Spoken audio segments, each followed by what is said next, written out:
Biblia inaonyesha namna hiyo.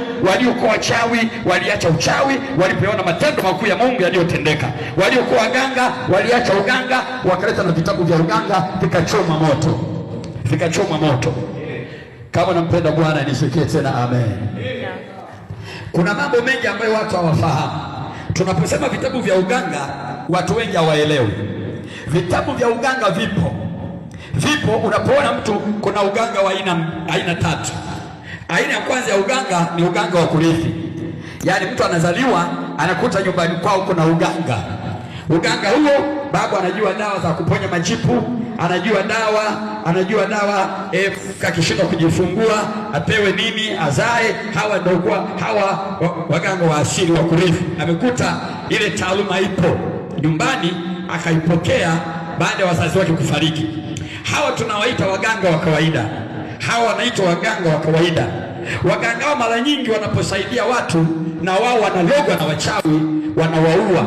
Unaona, mganga wa namna hii wanaweza kumuondoa kwa sababu ni ufalme ule wa giza, ila yeye sio wakala yule ambaye ana mikataba na kuzimu. Wako aina hiyo waganga hao wa asili ambao tu wao amerithi, mganga wa kurithi. Aina ya pili ni uganga wa kununua. Uganga wa kununua maana yake mtu anakwenda kwa mtu anamwambia, bwana mimi natamani kuwa mganga.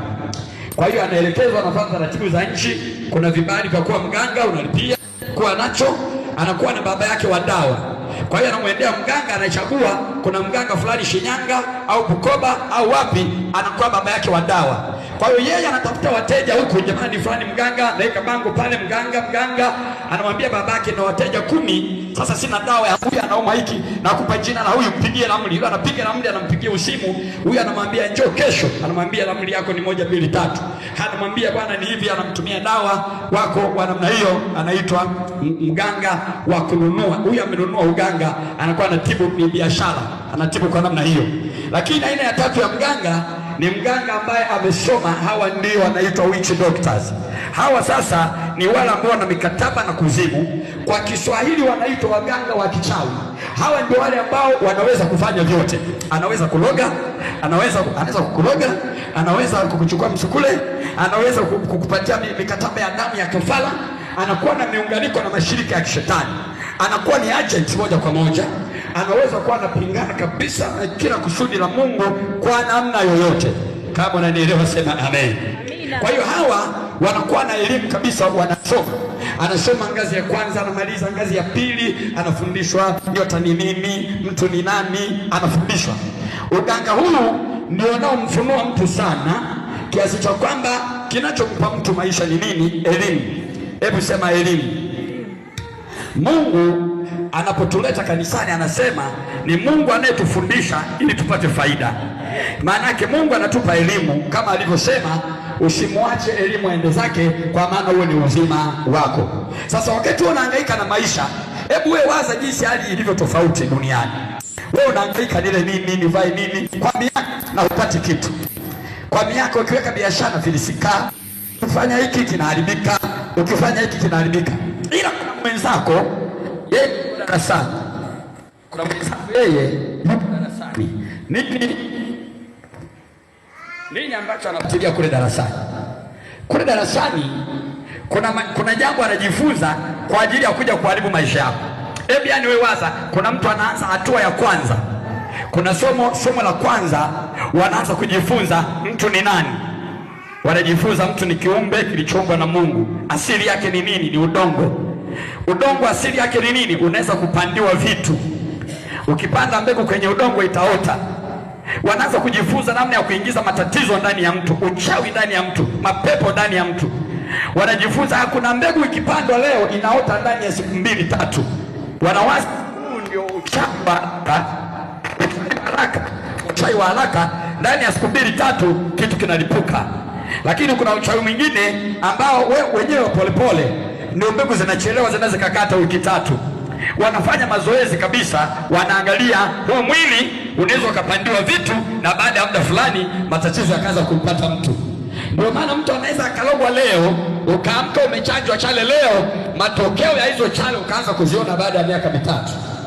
Unaweza ukaamka wamechinjia kuku mlangoni, ila matokeo ya ile damu ukaanza kuiona baada ya miaka 4, kwa sababu aliyefanya amesoma anatomi ya mwili wako, amesoma namna nyota yako inayofanya kazi, amesoma namna mizimu ya ukoo inavyohusika kama shetani ya kurithi yanavyosimamia kulinda familia, amesoma namna mikataba inavyovunjwa, amesoma kila kitu. Lakini kwa miaka, anaweza akasoma miaka 8 mpaka 10, anasoma mpaka anapata elimu ya udaktari wa kichawi. Ndio unaona mganga anakuwa ameandika kwenye bango lake dokta, anasoma mpaka anakuwa profesa wa kichawi, anakuwa amesoma, ona pale ameandika dokta, profesa, sijui nani, Ndumba na Ngai, ameweka pale yote. Kwa nini? Ni elimu ameisoma. Lakini wewe mtu wa Mungu huyataki maarifa. Wewe unakuwa unatembea tu unauza nyanya, ila kuna mtu akikuangalia na nyanya zako anajua nikichukua hiki nikafanya hiki, dakika 20 baadaye nyanya zake zinaoza. Ni sayansi ya kishetani, ni sayansi ya kichawi. Huyo mtu anajua huyo ana mimba, amehangaika kuitafuta mimba hiyo pengine kwa miaka 4 5, na leo kaipata. Kuna mtu amekaa darasani kwa miaka 10, amejifunza elimu ya uchawi, kujua namna ya kuiharibu hiyo mimba ikiwa ndani ya tumbo lako, kujua namna ya kuharibu huyo mtoto atakapozaliwa, azaliwa akiwa kilema, azaliwa akiwa taira wamechomoa akili ndani yake, azaliwa akiwa amekufa asiwe na faida kwako. Kuna watu wana elimu ya namna hiyo. Kama unanielewa nisikie tena amen. Lakini wewe wa Mungu unakuwa upo tu, maombi utaki, kanisa utaki, mafundisho utaki. Biblia inasema mtu akiyakataa maarifa, Mungu anamkataa asiwe kuhani, asiwe kuhani wake milele. Kwa nini? Watu wanaishi kwa sababu ya maarifa, na Biblia inasema kumcha Bwana ndio chanzo cha maarifa, bali wapumbavu huidharau hekima hiyo pamoja na adabu. Kwa nini huyadharau mambo ya Mungu na kuyapuuza? Hiyo ndio kukosa adabu mbele za Mungu, kwamba kuna mambo Mungu anasema jilindeni na chachu ya Mafarisayo, lakini nyinyi chachu ile anasema ambayo ni unafiki. Kuna mtu kabisa anakuwa kuangia, lakini anayo chachu ya unafiki. Anakuwa kabisa anakutupia mapepo, lakini anayo chachu ya unafiki. Lakini Mungu anasema jilinde na watu namna hiyo, lakini wewe huwezi kujilinda. Unafungua milango mwenyewe, alafu wale maadui wanaingia, wanaanza kushambulia wakiwa kwenye maisha yako. Kama unampenda Mungu nisikie tena amen. Kama unampenda Mungu nisikie amen. Nisikie tena amen. Kwa hivyo kuna mambo mengi yanaendelea. Kuna unakuwa unang'ang'ana nipate, ila kuna mtu kabisa kutokana na elimu yake ya kichawi kuna kitu ameweka, na kile kitu ni pepo. Amejifunza namna ya kuyaita mapepo, amejifunza namna ya kuyatunza mapepo, amejifunza namna ya kutengeneza mapepo. Kuna watu ambao wanajua kabisa kutengeneza mapepo, kutengeneza mapepo. Kuna mapepo ya asili, majini yaliyotokana wale malaika walioasi, fallen angels. Kuna mashetani ambaye yanatengenezwa na watu kwa namna mbalimbali. Mashetani kabisa wanamchukua binadamu. Kuna aina 3 za mashetani ya kutengeneza. Kuna namna ambayo binadamu hao wanaosikia amechukuliwa kafara, amepotea. Binadamu anapotea, anaenda kutengeneza kuwa shetani. Kwenye ulimwengu wa kichawi wanamwacha anakuwa, nywele zake zinakuwa nywele ndefu, zinakuwa kama rasta, makucha yanakuwa marefu, alafu wanamtoa akili. Mwanadamu ukimtoa akili anakuwa kama mnyama. Kwa hiyo tafasiri nyingine, umbo inakuwa ni la kibinadamu, lakini anatolewa akili, anakuwa na makucha marefu, nywele marefu, anakuwa namna hiyo, anakuwa haogi, anakuwa namna hiyo. Baadaye kwa sababu mtu ni roho, wanachukua roho ya shetani au roho ya mzimu. Mzimu unaweza ukaishi ndani ya mti, mzimu unaweza ukaishi ndani ya maji, unaweza ukaishi popote, unaweza ukaishi kwenye ardhi mahali. Wanaingiza ndani ya yule mtu aliyemtoa akili za kawaida na ambaye ameitoa roho yake ndani yake, akawa kama mnyama, kama Nebukadneza. Unaona, mwanadamu Nebukadneza alipotolewa ufahamu wake, akaanza kula majani kama ng'ombe. Mwanadamu anapotolewa akili aliyopewa na Mungu na roho aliyopewa na Mungu, anakuwa kama mnyama. Kwa hivyo anaweza kuvikwa uwezo wa kimashetani wa kichawi. Kwa hiyo anaweza kwenda popote akafanya kitu kama shetani. Hiyo ni aina ya kwanza ya mashetani wanaotengenezwa ili kusaidia na mashetani wengine duniani kutekeleza makusudi ya kishetani. Hawa ndio wale ambao watu wanawaota. nimeota lijitu lina makucha marefu, lina manywele, yani linakuja kuniparua namna hii. Hayo yanakuwa ni mashetani ya kutengeneza. Lakini yako mashetani mengine ambayo yenyewe yanakuwa ni wadudu, wanatengeneza wadudu, wanawageuza kuwa mashetani. Wanaweza kutengeneza nge, wanaweza kutengeneza nyoka, wanaweza kutengeneza ng'ombe, wanaweza kutengeneza mbuzi, lakini mbuzi wa kishetani kabisa, ng'ombe wa kishetani kabisa. Hawa ndio wale ambao wanatumwa, wao wanatenda kazi kwenye ulimwengu wa roho. Hawa unawaona kwenye ndoto. Unaona kwenye ndoto, unaona nimemwona ng'ombe ananiangalia jicho baya sana, kila nikienda huko ananiangalia mpaka nikakimbia akaanza kunikimbiza. Hawa wanaleta madhara kwa njia ya ndoto. Mwingine anaweza akaota nge anamkimbiza, anasema nikaota natembea, ghafla yule nge akaning'ata kwenye majani, kasikia sumu inapanda. Baada ya muda ataanza kuyaona matokeo na madhara ya ile tabu ambayo ameiona katika njonzi. Hivyo ndivyo mashetani yanavyozaliwa na kuongezeka duniani. Ijapokuwa yako yale ya asili sasa, ambayo yenyewe Yesu alikuwa anayatoa ndani ya miili.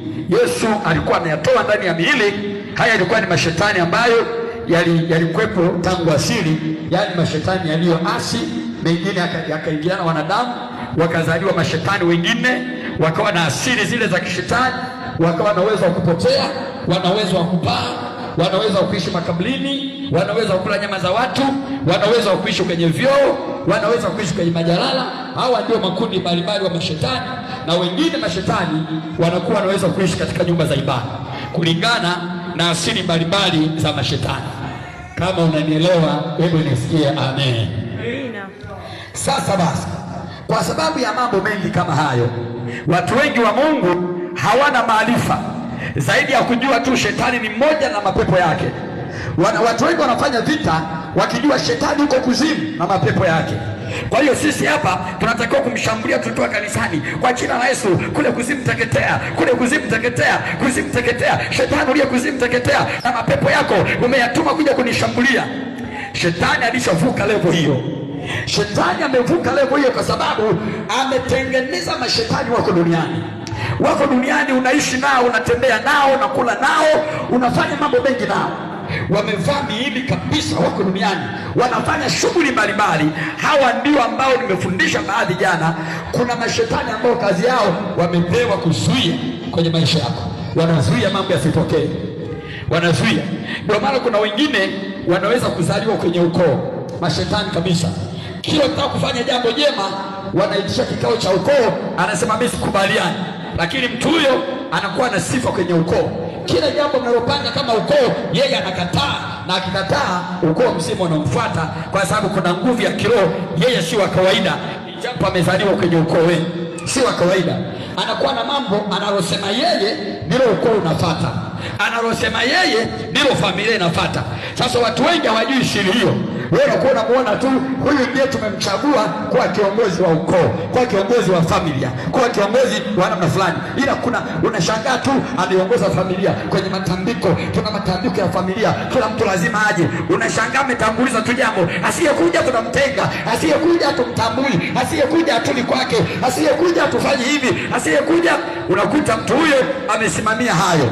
Kwa nini? Anataka watu wote waunganishwe kwenye kifungo cha utumwa ambacho shetani ameitumikisha familia au anatumikisha ukoo.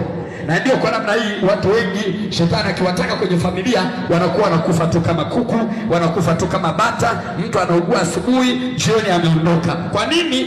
Juu ya kipaji cha uso wake hakuna muhuri wa Mungu. Biblia inaongea katika kitabu cha Ufunuo kwamba watu wa Mungu kuanzia hivi ulivyo hata hapo ulipo tayari una muhuri wa Mungu. Ndio maana unapotembea, wale watu ambao wameshajisajili kwenye jumuiya za kishetani duniani, bila kujali ni tajiri au ni maskini, lakini ana namna anayoishi duniani leo.